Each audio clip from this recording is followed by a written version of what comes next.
Ketika kita punya orang tua yang punya hutang, jadi yang dibahas Nabi itu hutang dulu. Itu karena hak adami. Hak adami itu tuntutan. Jadi kalau dalam kitab fikih itu ada istilah haqqu wa mabniun alal musamaha wa haqqul adami mabniun alal musyaha. Jadi kalau hak Allah itu Allah lebih rileks. Karena Allah itu tidak butuh disembah, tidak butuh dipuja-puja. Allah sudah terlalu besar. Al-Qayyum sudah besar sendiri. Sehingga Allah itu mudah ngabaikan haknya, itu mudah. Tapi kalau hak adami, bawaan manusia itu kalau hartanya dibawa orang itu ingat terus. Sehingga harus diselesaikan. Maka Nabi kalau mau mensolatkan jenazah tanya punya utang enggak.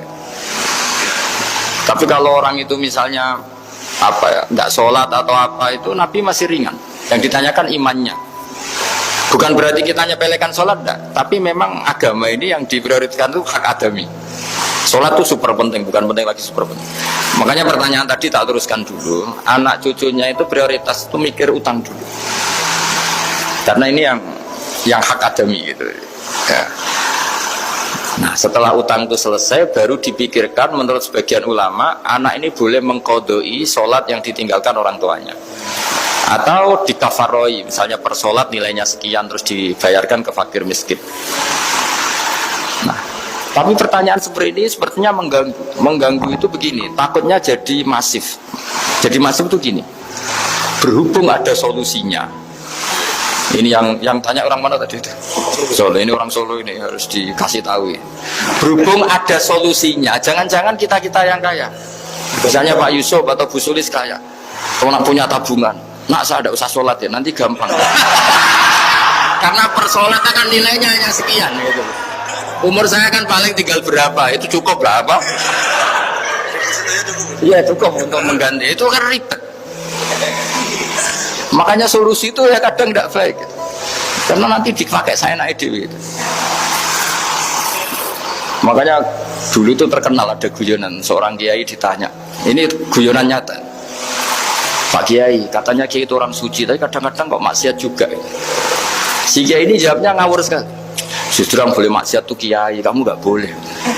Terus kenapa Pak Kiai? Dia tahu caranya tobat, kamu nggak tahu.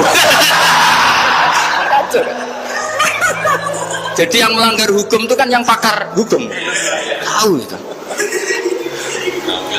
tahu ilmunya, cara melanggar tapi nggak bisa dipidanakan. Punya penghapusnya betul? Ya punya penghapusnya, itu kan ribet. Nah, artinya gini ya, yang orang Solo tadi, kalau kadung terjadi orang tua kita ada sholat, kalau kadung terjadi orang tua kita ada sholat atau pernah meninggalkan sholat, kita sebagai kiai itu punya cara supaya yang untung tuh fakir miskin. Misalnya kita fatwa dikasih fidyah atau fida atau apa. Tapi ini bukan cara yang jadi solusi, karena takutnya nanti jadi gerakan masif tadi. Gerakan tidak usah sholat diganti, ya itu kan ceribet jadi.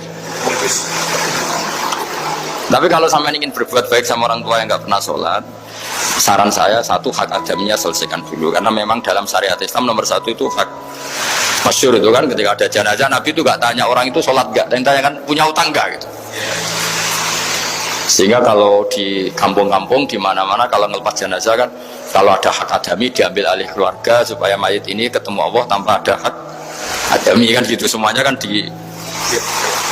ya kan yang diselesaikan kan adami dulu, utang piutang itu tadi.